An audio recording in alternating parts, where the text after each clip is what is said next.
Muling humingi si US President Donald Trump ng karagdagang $87.6 billion mula sa US Congress. Sa bagong supplemental funding request na ipinadala sa Kongreso, humihiling ang White House ng $67.15 billion para sa militar, bukod pa sa mahigit $1 trillion na naaprubahan noong nakaraang taon at $1.5 trillion para sa susunod na taon.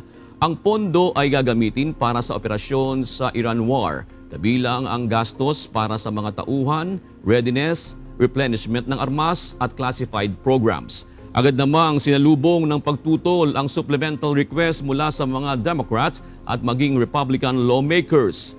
Pagdidiin ng mga mambabatas ang binibigyan ng kapangyarihan ng konstitusyon na magpadala ng tropa sa digmaan ay ang Kongreso at hindi ang Pangulo.